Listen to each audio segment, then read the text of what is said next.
You're watching South Asia Newsline, and here are the top stories we are tracking for you on Thursday, the 26th of June. India refuses to sign SCO document in China that skipped Pahalgam. PTM activist seeks UN action against Pakistani atrocities on Pashtuns. And Yunus government declares August 8 as New Bangladesh Day.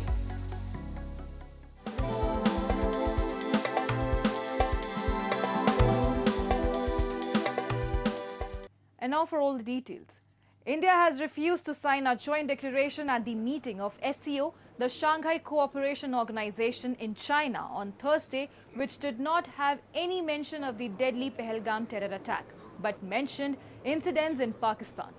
According to government sources, Defence Minister Rajnath Singh did not sign the SCO document as India is not satisfied with the language of the joint document. The Resistance Front, which is a proxy of Pakistan-based Lashkar-e-Taiba, claimed responsibility for the terror attack on innocent tourists in India's Pahalgam. Addressing the Defence Ministers' meeting of the SCO, Singh said that there should be no place for double standards regarding terrorism, and member countries of the bloc should not hesitate to criticize nations that indulge in such actions. In his remarks at the meeting, Singh called on SCO members to take action against terrorism and the spread of weapons of mass destruction in the possession of non-state actors and terrorist groups. India, along with China and Russia, is part of the 10-member grouping of the SCO, whose other members also include Pakistan. It is imperative that those who sponsor, nurture and utilize terrorism for their narrow and selfish ends must bear the consequences. Some countries use cross-border terrorism as an instrument of policy and provide shelter to terrorists. There should be no place for such double standards. SCO should not hesitate to criticize such nations. And the permanent representative of India to the United Nations, Parvathaneni Harish, in his statement at the annual UN Security Council Open Debate on Children and Armed Conflict, slammed Pakistan's nefarious agenda at the UNSC, calling it serial violator of child rights. Highlighting Pakistan's hypocrisy in raising the issue of Jammu and Kashmir, he added that it continues to be a grave violator in the Security General's report, including attacks against schools, particularly girls' schools, killing and maiming of Afghan children by shelling and airstrikes by Pakistan's armed forces. He recalled the terror attack in Pahalgam that killed 26 people. The world has not forgotten the savage targeted attacks by Pakistani and Pakistan-trained terrorists, killing 26 tourists in India's Pahalgam on the 22nd of April, he said. Noting the Security Council's April 2025 press statement, which underlined the need to hold perpetrators, organizers, financiers and sponsors of the reprehensible act accountable and bring them to justice, India accused Pakistan of attempting to deflect attention from its own human rights violations and state-sponsored cross-border terrorism.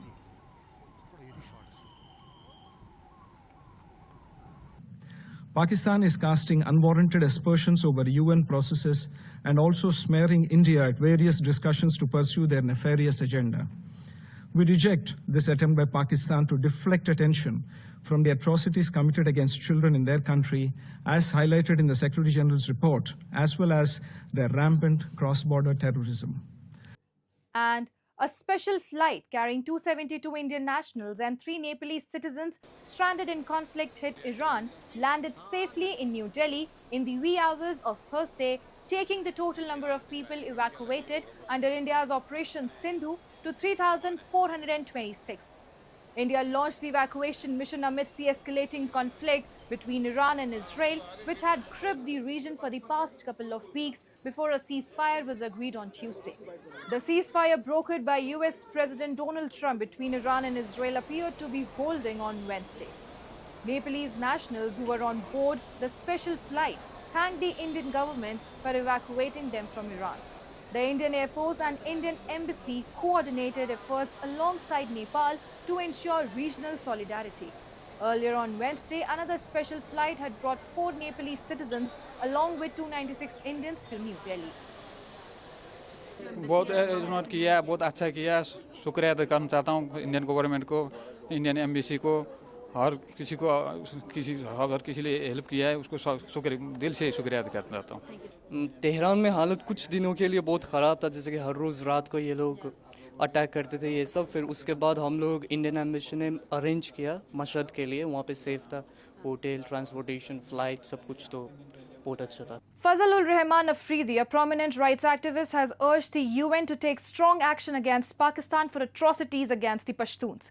Speaking on the sidelines of UNHRC in Geneva, Afridi accused the Pakistan army of targeting innocent civilians and suppressing dissenting voices. A prominent activist of Pashtun Tahaffuz movement, Fazlur Rahman Afridi, who is in Geneva to take part in the 59th session of the UN Human Rights Council, has raised serious concerns over Pakistan's actions in Pashtun-dominated areas. He highlighted civilian casualties from drone strikes in Pakistan's Pashtun tribal areas, including Khyber Pakhtunkhwa, and accused the Pakistani military of extrajudicial killings and enforced disappearances of innocent Pashtuns, urging the global community to act. We are presenting especially the case of Pashtuns in the context of the drone attacks which are continuously attacking the Pashtun populations in form of Fata and even now in the settled areas of Khyber Pakhtunkhwa. More than 40 drone attacks up till now have taken place, and in these drone attacks, unfortunately, most of the victims are the children, women and elderly. So we request the international community to take notice of these atrocities by the Pakistan army on the innocent Pashtun people. On the other side, the other human rights violations like enforced disappearances, extrajudicial killings, torture and arbitrary detention also continues. Even the mortar shellings yesterday, more than 5 people were killed by the Pakistani army. Afridi said the PTM, which advocates for Pashtun rights, has been targeted. Its leaders, including Samad Khan, Ali Wazir, and Nasir Khan, jailed and the group banned.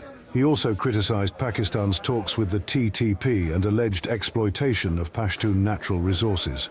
Even today, one forcibly disappeared person who was disappeared by the state of Pakistan 5 years ago, his body was recovered and he was extrajudicially killed by the state of Pakistan in jail. So we want to raise these issues. And on the other hand, the PTM has been banned by the state of Pakistan. The only organization which is defending the human rights of the Pashtun people is banned by the state of Pakistan. On one hand, the state of Pakistan is banning the human rights defenders, banning organizations which are raising their voice for human rights, but on the other hand, they are negotiating with the terrorist organizations. They are bringing back they have brought back the TTP to the Khyber Pakhtunkhwa, and now they together, the TTP and the Pakistani military are creating a security situation in the region. Calling it a shame for the international community to remain silent, the Pashtun activist demanded a UN-led investigation into the abuses. Moving on. Bangladesh has decided to observe August 8 as New Bangladesh Day, as this was the day Nobel laureate Muhammad Yunus was sworn in as the interim leader last year.